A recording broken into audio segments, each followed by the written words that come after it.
मिंबर नूर पर जलवा अफरोज़ उलमाए किराम और मुअज़्ज़ज़ सामीईन हज़रात, अस्सलामु अलैकुम व रहमतुल्लाहि व बरकातुहू।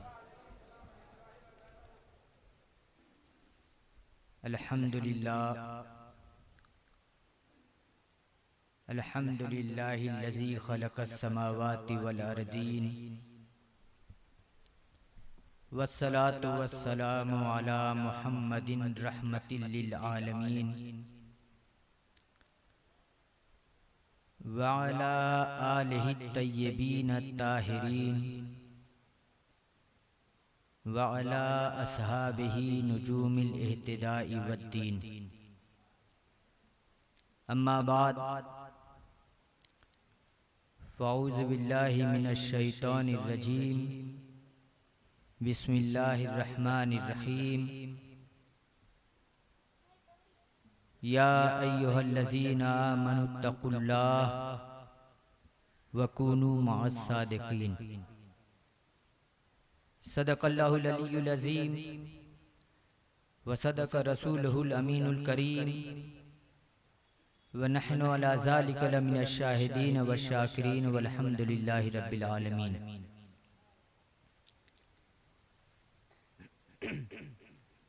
आइए सबसे पहले हम सब मिलकर आक़ाए करीम रऊफ़ रहीम सल्लल्लाहु अलैहि वसल्लम की बारगाह कुद्स में निहायत ही अदब व एहतराम के साथ दुरूद शरीफ का नजराना पेश करने की सआदत हासिल करें। अल्लाहुम्मा सल्लि अला सय्यदना व मौलाना मुहम्मदिन मादिल जूदि वल करम व अला आलिहि व अस्हाबिहि व बारिक व सल्लिम। सलातुन व सलामुन अलैका या रसूलल्लाह, सलातुन व सलामुन अलैका या हबीबल्लाह।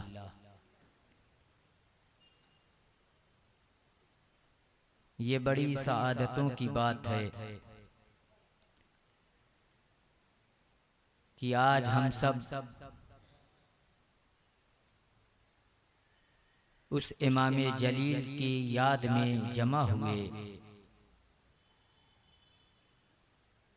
जिनको मेरे आका सल्लल्लाहु अलैहि वसल्लम ने जन्नत का फूल फरमाया।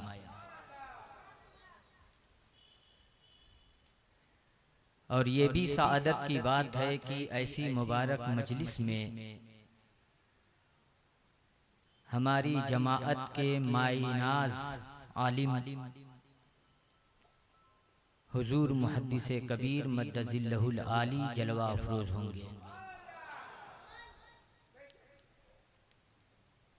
मैं कुछ देर के लिए आप लोगों से कुछ गुफ्तगू करूंगा।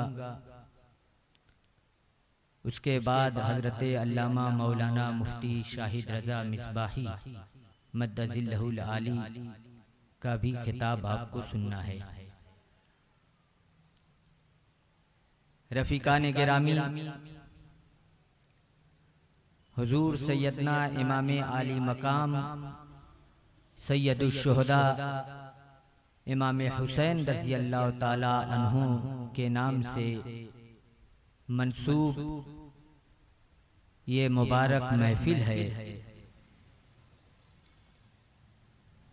ये उन्वान ही बता रहा है कि ये महफिल मसलके आला हजरत की है।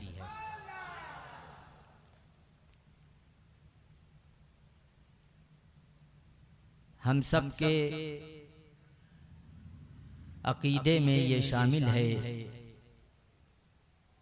कि जहाँ हम सहाबे किराम की ताज़ीम व तकरीम करते हैं, वहीं पे अहले बैत की भी ताज़ीम व तकरीम करते हैं। ये दोनों हमारे लिए राहे निजात हैं। मेरे आका सल्लल्लाहु अलैहि वसल्लम ने इरशाद फरमाया,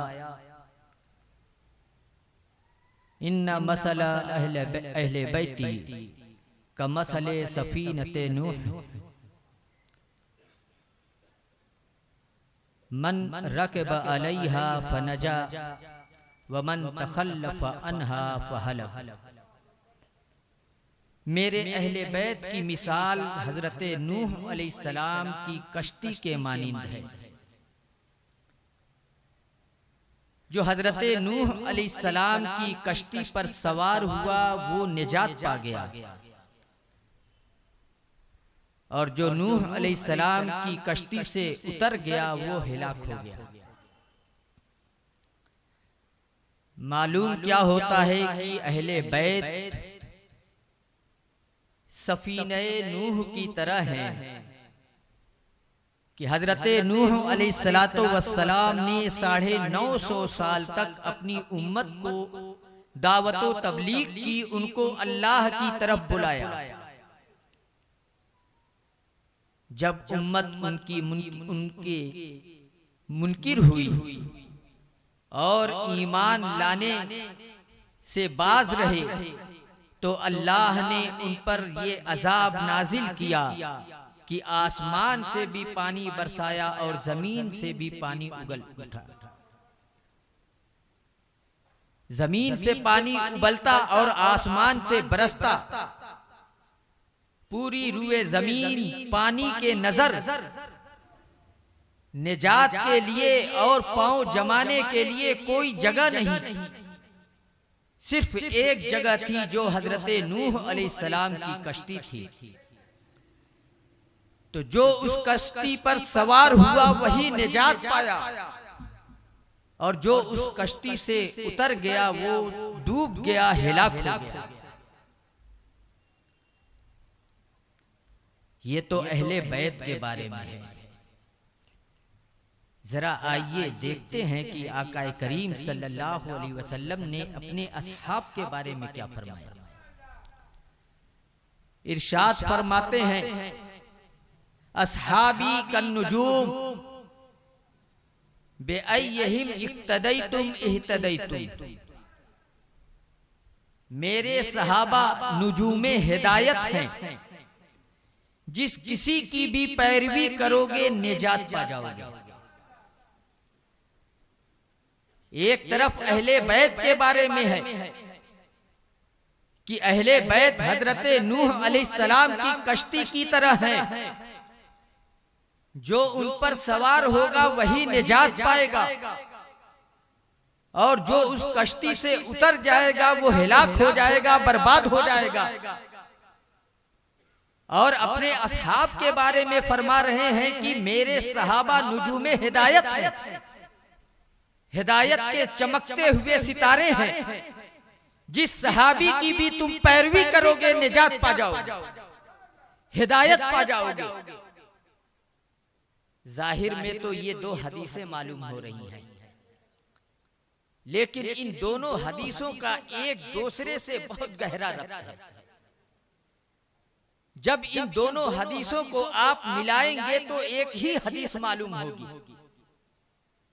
अब यहाँ कोई फर्क करने की कोई गुंजाइश नहीं रहेगी।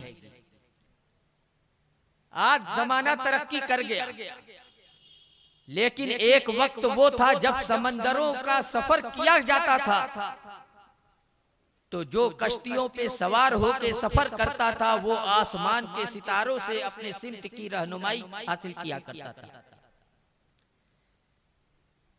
अपने मंजिले मकसूद का तअय्युन वो आसमान के चमकते हुए सितारों से किया करता था, और जो नाखुदा, जो कश्तीबान आसमान के चमकते दमकते सितारों की रहनुमाई को छोड़ दिया करता था, वो उस समंदर में घूमता रहता था और उसी समंदर का चक्कर लगाते लगाते हिलाक हो जाया करता था, लेकिन कभी मंजिले मकसूद तक नहीं पहुंचा करता था। तो मालूम क्या हुआ, अहले बैत की कश्ती पर सवार हो जाओ और सहाबा की रहनुमाई हासिल करते हुए उनकी रहनुमाई में तुम अपनी जिंदगी की को तय करो और अपने मंजिले मकसूद आखिरत तक पहुंच जाओ। मालूम ये हुआ कि ये दुनिया समंदर की तरह है, इस समंदर से अगर कामयाबी के साथ आपको गुजरना है तो अहले बैत के दामन को थामना होगा। और सिर्फ अहले बैत के दामन को थामने से भी नहीं काम चलेगा, उसके साथ साथ आपको सितारों की यानी सहाबा किराम की हिदायत और उनकी रोशनी भी आपको मद्देनजर रखनी होगी। जो सिर्फ अहले बैत को थाम के सहाबा की तजलील करे, उनकी शान में गुस्ताखियां करे, वो भी तबाह बर्बाद हो जाएगा। और जो सिर्फ सहाबा को पकड़ ले और अहले बैत की गुस्ताखी करे, वो भी तबाह बर्बाद हो जाएगा। क्योंकि समंदर का सफर बगैर अगर कश्ती पे सवार हो गए तो सितारों की रहनुमाई जरूरी है। अगर रहनुमाई सितारों की हासिल नहीं किए और अपने से राह मुतय्यन कर ली तो आप हिलाक हो जाएंगे, कभी मंजिले मकसूद तक नहीं पहुंच पाएंगे। और कश्ती ही को छोड़ दिया, सिर्फ आसमान के सितारों को देखते हुए समंदर पर चलने लगे तो आप पानी के अंदर गर्क हो जाएंगे, कभी मंजिले मकसूद तक नहीं पहुंच पाएंगे। मालूम ये हुआ कि हम अहले सुन्नत व जमाअत का जो अकीदा है कि हम अहले बैत से मोहब्बत करते हैं और सहाबा की हिदायत की रहनुमाई में अपनी जिंदगी को तय करते हैं। अजीजान मिल्लत इस्लामिया, आपको इससे अंदाजा हो गया कि ये दोनों हदीसें एक दूसरे से कितनी ज्यादा मुताबिकत रखती हैं। और ये दोनों हदीसें दो नहीं हैं, बल्कि अगर गौर करेंगे तो एक ही है। इसी तरीके से मेरे आका सल्लल्लाहु अलैहि वसल्लम ने इरशाद फरमाया, मेरे सहाबा को बुरा ना कहो। क्यों?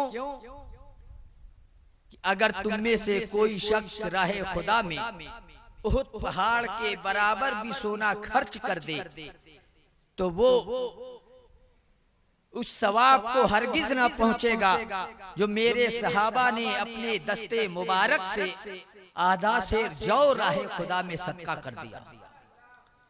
कहां आधा सेर जौ जो 1 किलो भी नहीं पहुंचता है, और कहां उहुद पहाड़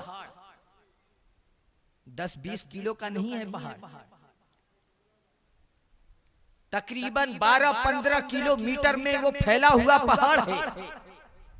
उसका वजन हम और आप कभी मुकर्रर नहीं कर सकते। उतने वजनी पहाड़ के बराबर अगर कोई राहे खुदा में सोना सर्फ करे, राहे खुदा में खर्च कर दे सोना, तो वो उस आधे सेर जौ के सवाब के बराबर भी नहीं पहुंच सकता। जब उस आधे सेर जौ के सवाब के बराबर नहीं पहुंच सकता तो उस आधे सेर जौ के बराबर क्या पहुंचेगा? और जब उस आधे सेर जौ के बराबर नहीं पहुंच सकता तो जिन हाथों से वो निकला है उन हाथों के बराबर कैसे पहुंच सकता है? फिर जिन हाथों से वो निकला है जब उनके बराबर नहीं पहुंच सकता तो उन शख्सियात के बराबर कैसे पहुंच सकता है? फिर जब उन शख्सियात के बराबर नहीं पहुंच सकता कोई, तो फिर कोई रसूल खुदा के मकामों मर्तबे तक और उनके सवाब के बराबर कैसे पहुंच सकता है? अफसोस होता है ऐसे लोगों पर जो रसूल का कलमा पढ़ते हुए ये कहते हैं कि उम्मती बसा औकात रसूल से नेकियों में बढ़ सकता है। माअज़ल्लाह, ये मुमकिन ही नहीं। जब उस आधे सेर जौ के बराबर सवाब किसी उहद पहाड़ के बराबर सोना सर्फ करने वाले को उतना सवाब नहीं मिल सकता है, तो फिर रसूल खुदा के सवाब के बराबर कोई कैसे पहुंच सकता है? सहाबा की अजमत, सहाबा का मकाम व मर्तबा मेरे आका सल्लल्लाहु अलैहि वसल्लम ने ये इरशाद फरमाया। और सहाबा को ये फजीलत कैसे हासिल हुई? आका करीम सल्लल्लाहु अलैहि वसल्लम की सोहबत इख्तियार करने अल्लाह ने अपने महबूब की सोहबत में बैठने वालों को ये मकाम व मर्तबा अता फरमा दिया कि उनमें से हर एक से जन्नत का वादा फरमा लिया। वो सहाबा किराम की मुकद्दस जमाअत है जिन्होंने अपने जान की न फिक्र की, न अपने आल औलाद की फिक्र की, न अपने घर बार की फिक्र की, न अपने कारोबार की फिक्र की। सिर्फ उनको एक ही फिक्र थी कि रसूल करीम सल्लल्लाहु अलैहि वसल्लम के पैगाम को हम दुनिया के कोने कोने में किस तरह से पहुंचा दें। ये उन्हीं की काविशों का नतीजा है कि आज दुनिया भर में इस्लाम का परचम लहरा रहा है।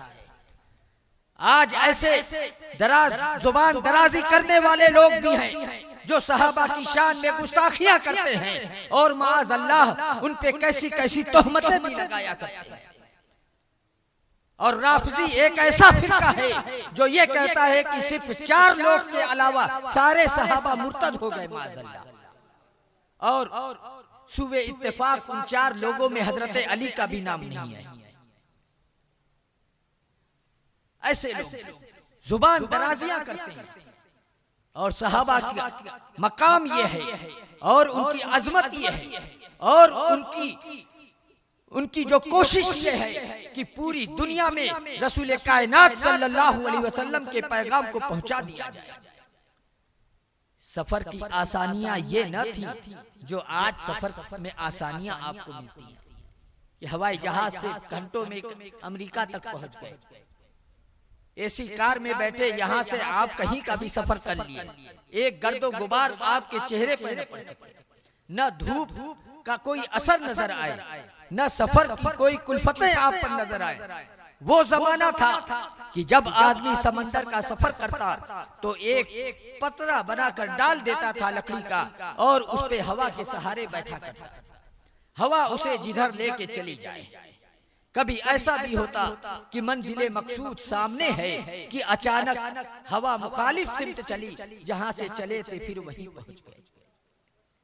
कभी ऐसा होता कि आदमी तूफान के नजर हो जाया करता, लेकिन सहाबा का जज्बा देखो, पूरी दुनिया में उन्होंने इस्लाम का पैगाम पहुंचाया और रसूल पाक सल्लल्लाहु अलैहि वसल्लम की हदीसों को और दीन के मसाइल को और अहकाम शरीयत को पूरी दुनिया में उन्होंने जाफशानी के साथ पहुंचा दिया। आज पूरी दुनिया के मुसलमान उन्हीं के मरहूने मिन्नत हैं कि इस्लाम हम तक पहुंचा और हम उसकी फरमाबरदारी कर रहे हैं। हम इस्लाम पे चल रहे हैं, उसके अहकामात की पैरवी कर रहे हैं। ये सब सहाबा की काविशों का नतीजा है। कयामत तक जितने लोग पैदा होंगे और जितने लोग उस इस्लाम के दामन से वाबस्ता होंगे, उन सब का सवाब सहाबा किराम को भी मिलता रहेगा। जरा सोचे, जब सबका सवाब सहाबा किराम को मिलेगा तो क्या रसूल पाक सल्लल्लाहु अलैहि वसल्लम को न मिलेगा, जो इस्लाम लेकर के आए, जिन्होंने इस्लाम की दावत और तबलीग की, जिन्होंने अल्लाह के पैगाम को सारे लोगों को सुनाया, क्या उनको सवाब न मिलेगा? उनके मकामों मर्तबे को तो कोई पहुंच ना तो दूर की बात है, हमारे तसव्वुरात और हमारे ख्यालात भी नहीं पहुंच सकते। इंसान का तसव्वुर बहुत बड़ा है, वो जो चाहे सोच ले, जहां चाहे पहुंच जाए, कोई रोक नहीं सकता। लेकिन अल्लाह ने अपने महबूब का मकाम मर्तबा इतना बुलंद रखा है कि इंसान की फिक्र उस तक कभी नहीं पहुंच सकती, उस मकाम मर्तबे तक कभी नहीं पहुंच सकती, हम सोच भी नहीं सकते। अजीजान मिल्लत इस्लामिया, अल्लाह के रसूल सल्लल्लाहु अलैहि वसल्लम ने हजरत इमाम हुसैन रज़ी अल्लाह ताला अन्हु की विलादत के मौके पर यह इरशाद फरमाया था और उस वक्त हजरत जिब्रील अमीन अलैहिस्सलातु वस्सलाम आपकी बारगाह में हाजिर हुए थे। जब मेरे आका सल्लल्लाहु अलैहि वसल्लम को हजरत इमाम हुसैन रज़ी अल्लाह ताला अन्हु की विलादत की खुशखबरी सुनाई गई, उस वक्त जिब्रील अमीन अलैहिस्सलातु वस्सलाम आपकी बारगाह में हाजिर होकर के सलाम अर्ज करते हैं और अर्ज करते हैं, या रसूल अल्लाह सल्लल्लाहु अलैहि वसल्लम, आपके इस शहजादे को आपकी उम्मत के लोग शहीद कर देंगे। और आपने उस सरजमीन की मिट्टी रसूल पाक सल्लल्लाहु अलैहि वसल्लम की खिदमत में पेश की। मेरे आका सल्लल्लाहु अलैहि वसल्लम ने उस मिट्टी को सूंघा और इरशाद फरमाते हैं, इस मिट्टी से करबो बला की बू आती है। फिर हजरत उम्मुल मोमिनीन उम्मे सलमा रजी अल्लाह ताला अन्हा को वो मिट्टी अता करते हैं और इरशाद फरमाते हैं, ऐ उम्मे सलमा, जिस दिन ये मिट्टी सुर्ख हो जाए समझ जाना कि मेरा हुसैन शहीद कर दिया गया है। मेरे आका सल्लल्लाहु अलैहि वसल्लम ने और किसी ज़ौजाए मोहतरमा को वो मिट्टी नहीं अता की, वो मिट्टी हजरत उम्मे सलमा रज़ी अल्लाह ताला अन्हा को अता करते हैं। इससे मालूम होता है कि मेरे आका को मालूम है कि जिस वक्त मेरे शहजादे हजरत इमाम हुसैन रज़ी अल्लाह ताला अन्हु को करबला के मैदान पर शहीद किया जाएगा, मेरी अज़वाज में सिर्फ उम्मे सलमा ही बहयात होगी। किसको किसी की जिंदगी और मौत की खबर है? कौन जानता है कब कौन मर जाएगा? लेकिन ये बात मेरे आका जानते हैं। मेरे आका को मालूम है कि किसकी कितनी जिंदगी है, कौन कब तक जिएगा। इसीलिए तो वो अपनी ज़ौजाए मोहतरमा उम्मे सलमा रज़ी अल्लाह ताला अन्हा को वो मिट्टी अता फरमाते हैं। और आइए, वो तो विलादत का वक्त है। फिर मेरे आका सल्लल्लाहु अलैहि वसल्लम ने हजरत इमाम हुसैन रज़ी अल्लाह ताला अन्हु की तरबियत के लिए हजरत अब्बास रज़ी अल्लाह ताला अन्हु की ज़ौजाए मोहतरमा हजरत उम्मे फज़ल को मुंतखब फरमाया। हजरत इमाम हुसैन की विलादत से पहले उन्होंने एक ख्वाब देखा था कि रसूल करीम सल्लल्लाहु अलैहि वसल्लम के जिस्म अतहर का एक हिस्सा कटकर आपकी गोद में गिर गया। आप बहुत परेशान हुई। सुबह में हाजिर होकर अर्ज करती हैं, या रसूल अल्लाह सल्लल्लाहु अलैहि वसल्लम, मैंने एक अजीबो गरीब ख्वाब देखा है। मैंने ख्वाब देखा कि आपके जिस्म अतहर का एक हिस्सा कटकर आपके गोदे मुबारक में गिर गया। वो घबरा रही हैं। जब मेरे आका सल्लल्लाहु अलैहि वसल्लम ने ये सुना तो आप तबस्सुम फरमा रहे हैं। आपने इरशाद फरमाया, ऐ उम्मे फज़ल, घबराने की बात नहीं है, ये ख्वाब तो बहुत मुबारक है। मेरी शहजादी फातिमा ज़ोहरा रज़ी अल्लाह ताला अन्हा के वहाँ एक बच्चे की विलादत होगी और वो मेरा शहजादा होगा। आप जरा सोचें, हजरत और वो शहजादा हजरत इमाम हुसैन रज़ी अल्लाह ताला अन्हु, और तुम उसकी परवरिश करोगे। मेरे आका सल्लल्लाहु अलैहि वसल्लम ने इरशाद फरमाया कि हजरत इमाम हसन और इमाम हुसैन ये दोनों जन्नत के फूल हैं। इसीलिए सहाबा फरमाते हैं कि जब भी हजरत इमाम हसन और इमाम हुसैन को मेरे आका सल्लल्लाहु अलैहि वसल्लम अपनी गोदे मुबारक में लेते थे तो उनको सूंघते थे, उनको सूंघा करते थे। मालूम क्या हुआ कि उनसे जन्नत की खुशबू आती थी और मेरे आका सल्लल्लाहु अलैहि वसल्लम उनको उन खुशबुओं को सूंघते। वो जन्नत के फूल। फिर हजरत इमाम हुसैन रज़ी अल्लाह ताला अन्हु के बचपन का जमाना है। मेरे आका सल्लल्लाहु अलैहि वसल्लम नमाज पढ़ रहे हैं, हालत सजदा में है कि हजरत इमाम हुसैन रज़ी अल्लाह ताला अन्हु चलते चलते आके आपके पुश्ते मुबारक पर सवार हो जाते हैं। लेकिन आप अपने सजदे को तवील फरमाते हैं, सजदे से सर नहीं उठाते कि कहीं इमाम हुसैन गिर न जाए। ये किस लिए है? ये सजदे से सर उठाना न उठाना ये किस लिए था?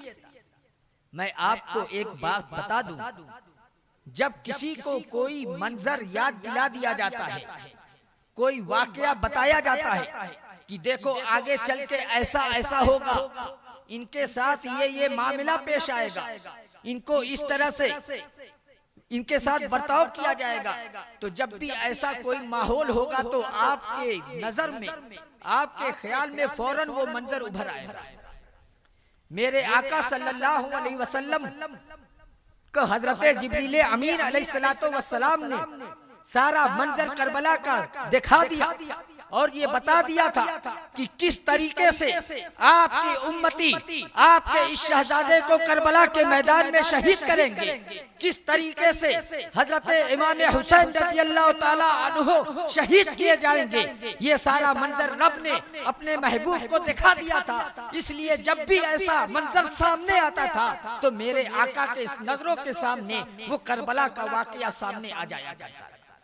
अभी वाकया करबला हुआ नहीं है, एक लंबी मुद्दत गुजरेगी, उसके बाद वाकया होगा।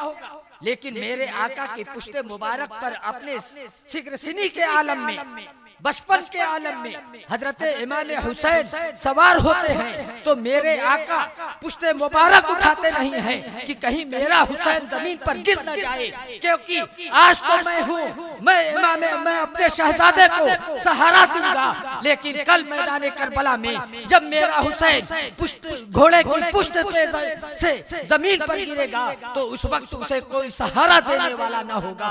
आज मैं हूँ तो मैं अपने पुश्त पे इन्हें सवार रखूं, ऐसा ना हो कि कहीं मेरे सजदे से सर उठाने की वजह से मेरा हुसैन जमीन पर न गिर जाए। कल ऐसा होगा कि मेरा हुसैन करबला के मैदान में घोड़े की पुश्त पे से जमीन पर आएगा, लेकिन आज ऐसा ना हो।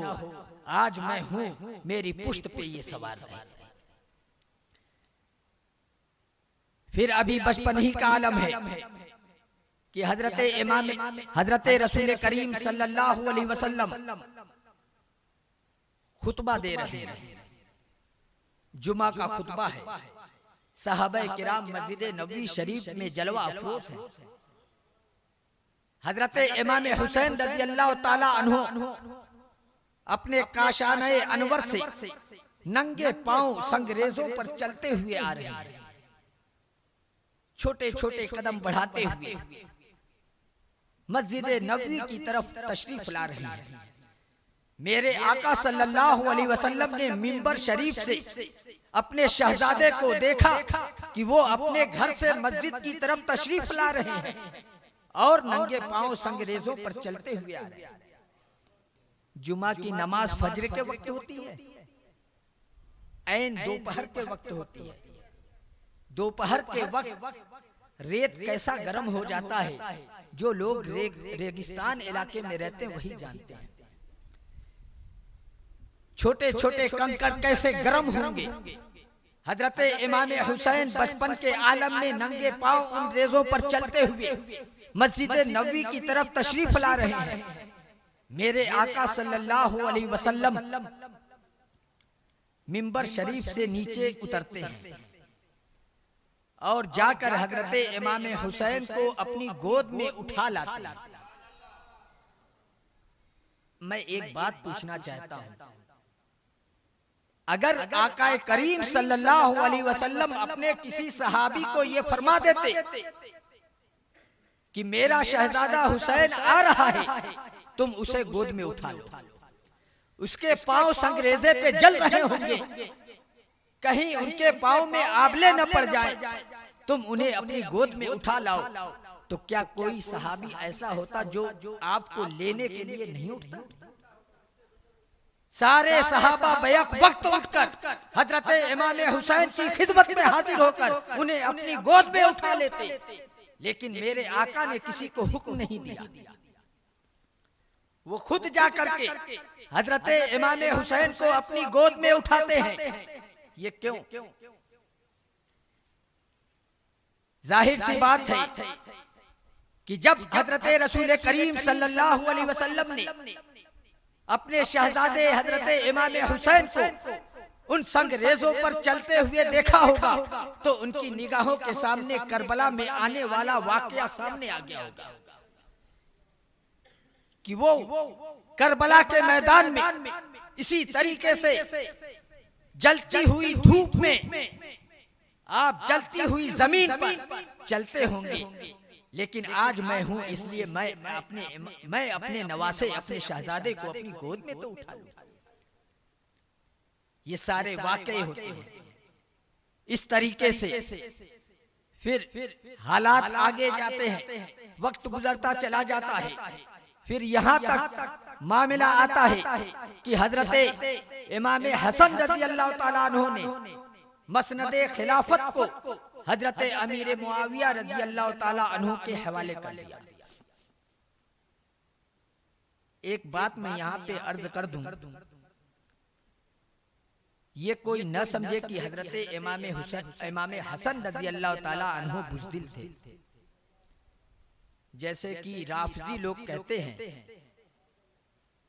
और राफजियों के जितने भी प्रोग्राम आप कभी सुनेंगे, कभी हजरत इमाम हसन का नाम उनकी जुबान पे नहीं आता, सिर्फ इमाम हुसैन का। ये कैसी मोहब्बत है? नवासे रसूल से मोहब्बत है तो दोनों से मोहब्बत होगी, सिर्फ एक से। लेकिन मैं बता दूं कि हजरत इमाम हुसैन से उनको मोहब्बत नहीं है। इमाम हुसैन से राफजियों को मोहब्बत नहीं है, बल्कि इसलिए इमाम हुसैन का नाम लेते हैं कि उनकी अहलिया मुकर्रमा ईरान की थी। उनकी अहलिया मुकर्रमा ईरान की थी, इसलिए वो उनका नाम ज्यादा लेते हैं। और इमाम हसन को वो लोग पूछते भी नहीं। लेकिन हजरत इमाम हसन ने जो मसनदे खिलाफत हजरत अमीर मुआविया रज़ी अल्लाह ताला अन्हु के हवाले की, वो इसलिए की है कि हजरत अमीर मुआविया सहाबी रसूल हैं।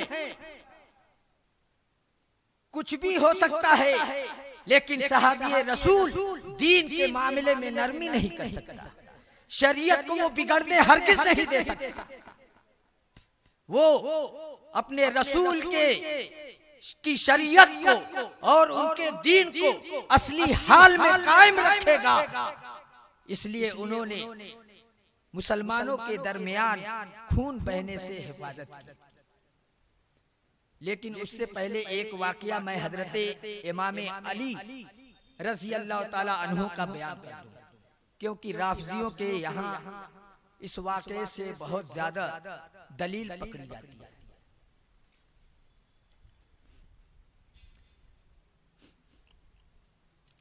रसूल अकरम सल्लल्लाहु अलैहि वसल्लम जब मदीना मुनव्वरा हिजरत करके तशरीफ लाए और मस्जिद नबवी शरीफ की तामीर फरमा रहे हैं,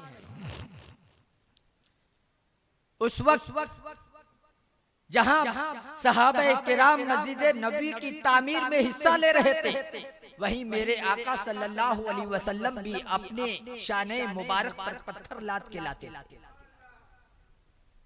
सारे सहाबा अपने शाने पर एक एक पत्थर लेकर आते, लेकिन उन्हीं सहाबी में एक वो सहाबी भी थे जो अपने दोनों कंधों पर पत्थर लेकर आते। वो हजरत अम्मार इब्ने यासिर है। हजरत अम्मार इब्ने यासिर अपने दोनों कंधों पर एक एक पत्थर लाते। मेरे आका सल्लल्लाहु अलैहि वसल्लम की नजरे मुबारक पड़ती है तो उनके सीने मुबारक से गर्दो गुबार झाड़ते हुए आप इरशाद फरमाते हैं, हाय अम्मार, अफसोस तुझको एक बागी जमात कत्ल कर देगी। तुम्हारे अंदर दीन का जज्बा कितना है कि अपने दोनों कंधों पर पत्थर उठा के ला रहे हो, लेकिन अफसोस तुझे एक बागी जमात शहीद कर देगी, कत्ल कर देगी। जमाना बढ़ता गया, यहाँ तक कि हजरत अली करमल्लाहु वजहुल करीम की खिलाफत आई। हजरत उस्मान गनी रज़ी अल्लाह ताला अन्हु के किसास के लिए एक जंग हुई। हजरत अमीर मुआविया और हजरत अली रज़ी अल्लाह ताला अन्हुमा के दरमियान, जिसको तारीख जंग सिफ़ीन से याद करती है। उस जंग में हजरत अम्मार इब्ने यासिर रज़ी अल्लाह ताला अन्हु हजरत अली की जमात के साथ थे। और आप उसी जंग में शहीद हो गए। राफिजी इतना बयान करते हैं कि जो हजरत अमीर मुआविया और हजरत अली के दरमियान जंग हुई थी, उसमें हजरत अमीर मुआविया बागी जमात थी, क्योंकि आका करीम सल्लल्लाहु अलैहि वसल्लम ने इरशाद फरमाया कि अम्मार इब्ने यासिर को एक बागी जमात कत्ल करेगी। और आप उस जंग सिफीन में हजरत अली रज़ी अल्लाह ताला अन्हु के साथ थे और उसी जंग में आपने जामे शहादत नोश फरमाई। और वो जंग किसके दरमियान थी? हजरत अली और हजरत अमीर मुआविया के दरमियान। इसलिए अमीर मुआविया बागी जमात। लेकिन क्या करें, चोर उतना ही बयान करेगा जिससे उसका मकसद हासिल हो सके। सुन्नियों को गुमराह करना है तो शैतान उतना ही हरबा इस्तेमाल करेगा, उतना ही वाकया बयान करेगा जिससे सुन्नियों के ईमान को मुतजलजल कर दिया जाए और उनके ईमान को लूटने में आसानी हो। इतना वाकया कोई भी आपको बयान करेगा तो आप सोचने पे मजबूर हो जाएंगे कि सहाबी रसूल बागी है। लेकिन जब पूरा वाकया सुनेंगे तो आपको मालूम हो जाएगा कि राफिजियों की अय्यारी क्या है।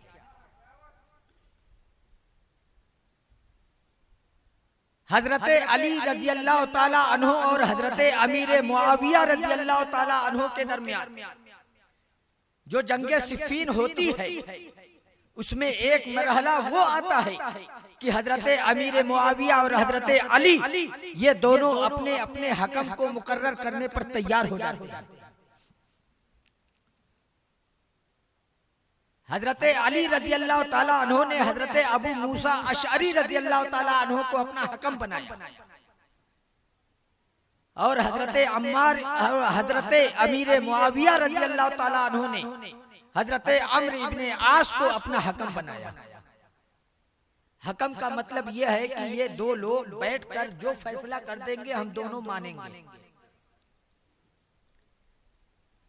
जब इन दोनों लोगों ने अपना अपना हकम मुकर्रर कर दिया तो हजरत अली रज़ी अल्लाह ताला अन्हु की जमाअत में 10,000 खारजियों का लश्कर भी था।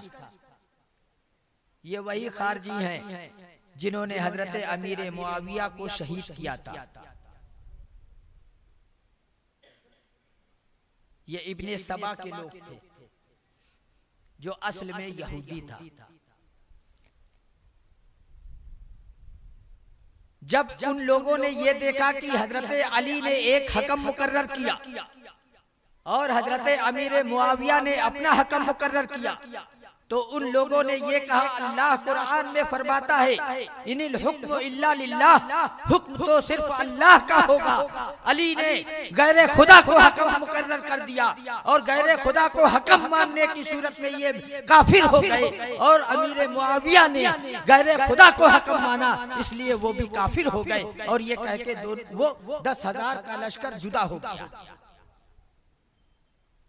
जब हजरत अली रज़ी अल्लाह ताला अन्हु ने ये देखा तो आपने इरशाद फरमाया, आयत तो हक इन्होंने पढ़ी है लेकिन मतलब गलत निकाला है।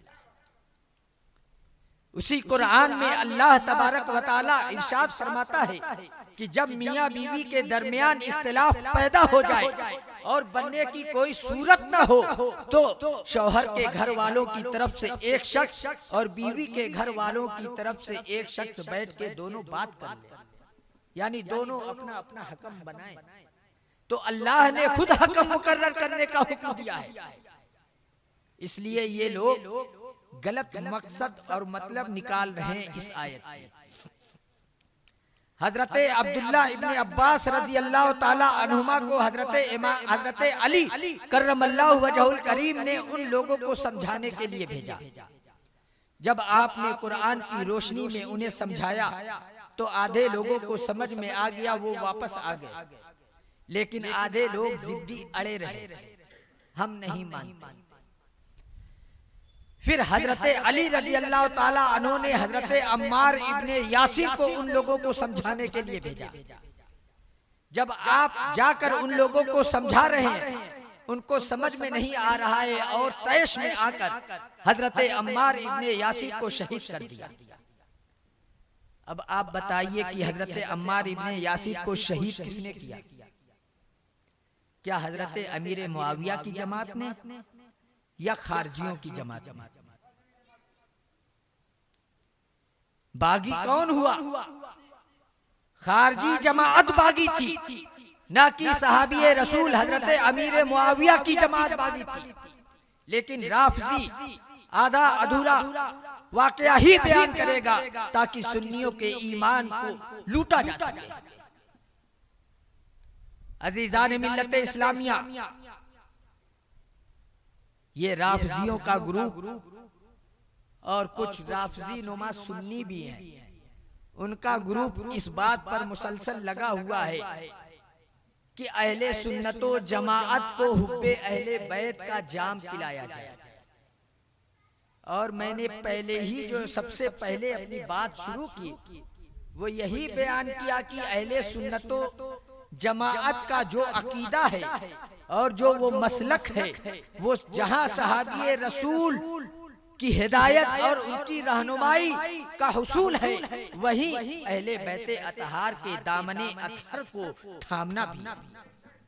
ये तो हमारे नसीब की बात है कि दोनों हजरात की बरकतें हमारे लिए हैं और हमें चले हैं हुब्बे अहले बैत का जाम पिलाने। वो हुब्बे अहले बैत का जाम नहीं है, वो बुग़्ज़े सहाबा का जाम है।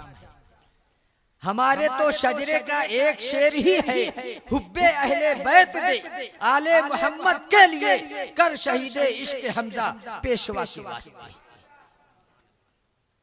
हम तो सुबह शाम अपने शजरे में हुब्बे अहले बैत को मांगते हैं। वो कहते हैं ना, हुब्बे अली नहीं बुग़्ज़े मुआविया बोल रहा है। ये हुब्बे अहले बैत का लेबल लगा करके बुग़्ज़े सहाबा का जाम पिलाने की कोशिश करते हैं। तो अज़ीज़ान मिल्लत इस्लामिया, मैं हज़रत इमाम हुसैन रज़ी अल्लाह ताला अन्हु के वाक़ये को बयान कर रहा था। सहाबा किराम आपकी बहुत ही ज्यादा ताज़ीम व तकरीम करते थे, यहाँ तक कि हजरत उमर फारूक रजी अल्लाह ताला अन्हु अपनी दौरे खिलाफत में आपको बदरी सहाबा के मुकाबिल में वजीफा दिया करते थे। हालांकि आपकी उम्र शरीफ उस वक्त 12-13 साल की थी।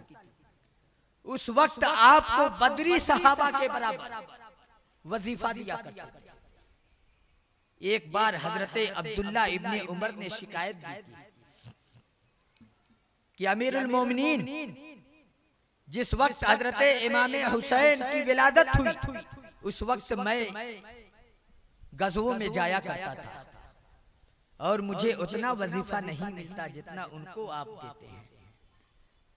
तो आपने उन्हें डांट भी पिलाई कि तुम इमाम हुसैन को नहीं जानते। हजरत इमाम हुसैन रसूल पाक सल्लल्लाहु अलैहि वसल्लम के बहुत ही ज्यादा चाहते, बल्कि यहाँ तक फरमा दिया अल हुसैन मिन्नी व अना मिनल हुसैन, हुसैन मुझसे है और मैं हुसैन से हूं। ये तो सब जानते हैं कि हुसैन रसूल पाक सल्लल्लाहु अलैहि वसल्लम के शहजादे हैं, इसलिए वो रसूल पाक से हैं, ये तो सब जानते हैं, ये तो बिल्कुल साफ है। लेकिन मैं हुसैन से हूं, इसका फलसफा क्या है? इसका फलसफा वही मकामे करबला बयान करेगा कि मैं हुसैन से हूं। मतलब यह है कि एक वो वक्त आएगा जब मेरे दीन को मलिया मेट करने की कोशिश की जाएगी, तो उस वक्त मेरा हुसैन अपने सर को कटा करके मेरे दीन को बचा लेगा और मेरा मकसद जो है वो मेरा दीन है। जब दीन बच गया तो मैं हुसैन से हूं, बिल्कुल जाहिर। बहरहाल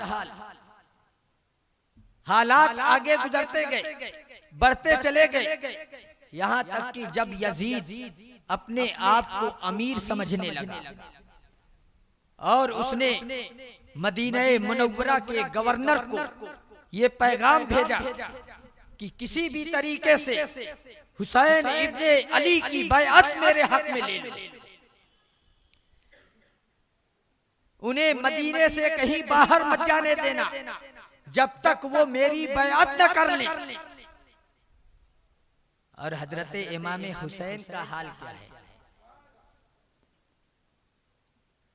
सरदाद नदाद दस्ते दर दस्ते यजीद, सर तो दे दिया लेकिन अपना दस्ते मुबारक यजीद के हाथ में नहीं दिया। यजीद खूब अच्छी तरह से यह समझता था पूरी दुनिया के मुसलमान मेरे हाथों पर बैअत कर ले, मैं सिर्फ अमीर ही रहूंगा, कभी खलीफा नहीं बन सकता। पूरी दुनिया के मुसलमान मेरे हाथों पे बैअत कर ले, तब भी मेरी कोई पोजीशन नहीं बनेगी। अगर हुसैन ने बैअत नहीं की है तो, और अगर हुसैन ने बैअत कर ली तो सारी दुनिया के मुसलमान मेरे हाथों पे खुद ब खुद बैअत करेंगे। और हजरत इमाम हुसैन भी ये जानते थे कि यजीद जो मेरे हाथों का मुतालबा कर रहा है, नारे तकबीर, नारे रिसालत, उलमाए अहले सुन्नत, हजरत अल्लामा मौलाना मुफ्ती शाहिद रजा साहब किबला, नारे तकबीर, नारे रिसालत, नारे तकबीर, नारे रिसालत, नारे रिसालत। दामादे हुजूर मुहद्दिसे कबीर, खलीफे हुजूर ताजुश शरिया, खलीफे हुजूर ताजुश शरिया, फैजाने हुजूर मुहद्दिसे कबीर, फैजाने हुजूर मुहद्दिसे कबीर, नारे तकबीर, नारे रिसालत।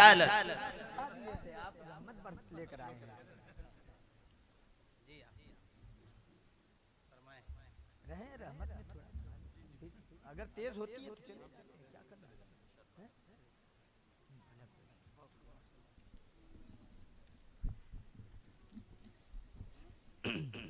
दुरूद शरीफ पढ़ लें। अल्लाहुम्मा सल्ली अला सय्यिदना व मौलाना मुहम्मदिन मादनिल जूदी वल करम व अला आलिहि व अस्हाबिहि व बारिक व सल्लिम। सलातु व सलामुन अलैका या रसूलल्लाह, सलातु व सलामुन अलैका या हबीबल्लाह। तो मैं ये कह रहा था कि हजरत इमाम हुसैन रज़ी अल्लाह ताला अन्हो भी ये खूब अच्छी तरह से समझ रहे थे कि यजीद जो मेरे हाथों का मुतालबा कर रहा है वो इसलिए कर रहा है कि दुनिया में चाहे सारे मुसलमान उसके हाथों पे बैअत कर ले, अगर मैंने नहीं की बैअत तो कोई उसे खलीफा मानने को तैयार नहीं होगा। इसलिए हजरत इमाम आली मकाम ने ये खूब अच्छी तरह से जान लिया कि ये हाथ तो सिर्फ मेरा हाथ दिखने में लग रहा है, ये तन्हा एक हुसैन का हाथ है, लेकिन दर हकीकत ये सिर्फ एक हाथ नहीं है, ये पूरी उम्मत मुस्लिमा का हाथ है। अगर मैंने ये अपना हाथ यजीद के हाथों में दे दिया तो पूरी उम्मत को यजीद के हाथों में देना होगा। इसलिए आपने अपने सर को तो देना कबूल किया, लेकिन अपने दस्ते मुबारक को यजीद के हाथों में देना गवारा नहीं किया। और आए हजरत इमाम आली मकाम रज़ी अल्लाह ताला अन्हु ने जो अपने पूरे खानदान की कुर्बानी पेश की है, ऐसी मिसाल तारीख में कहीं मिलती नहीं है। बाज लोग कहते हैं कि हजरत इमाम आली मकाम रज़ी अल्लाह ताला अन्हु जंग के लिए गए थे। मैं उन लोगों से पूछना चाहता हूं, क्या दुनिया में कोई अक्लमंद ऐसा भी आपको मिलेगा या किसी भी किताब में किसी भी बादशाह की या किसी भी शख्स की कोई ऐसी तारीख आपको मिलेगी कि वो मैदान जंग में जा रहा हो तो अपने छोटे छोटे बच्चों को भी लेके जा रहा है, अपनी औरतों को लेकर के जा रहा है?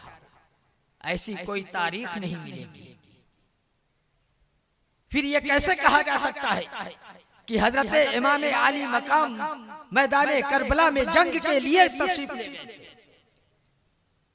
जबकि हजरत अब्दुल्ला इब्ने अब्बास रजी अल्लाह ताला अन्हु ने हजरत इमाम आली मकाम से अर्ज की थी, ऐ हुसैन, आप शहरे मक्का से इस वक्त मत जाइए, हज का महीना आ रहा है, आप यहीं पे कयाम कीजिए और हज के मौसम में जब दुनिया भर से लोग यहाँ पर हज के लिए आएंगे तो आप खाने खुदा पर खड़े होकर के एक आवाज लगाएंगे, सारी उम्मत के लोग आपके साथ देने के लिए यजीद के खिलाफ खड़े हो जाएंगे। लेकिन कुर्बान जाओ हजरत इमाम आली मकाम पर, आप इरशाद फरमाते हैं, मैं वहां जंग करने के लिए नहीं जा रहा हूं और मैं डरता हूं कि अगर हज के मौसम तक मैं मक्का मुकर्रमा में ठहरा रहूं तो यजीद अपने कारिंदों को भेजकर यहाँ पे जंगो किताल कराएगा और मैं नहीं चाहता कि मेरी वजह से मक्के की हुर्मत पामाल। मैं सिर्फ इसलिए जा रहा हूं कि कूफा के लोगों ने मुझे बेशुमार खत लिख करके बुलाया है कि मैं आकर उनके ईमान की हिफाजत करूं और उन्होंने मुझे ये कहा है कि आप आके हमारी हिफाजत करें, हमारे ईमान को बचा ले, अगर आप नहीं आएंगे तो हम मजबूरन यजीद के हाथों में हाथ दे देंगे।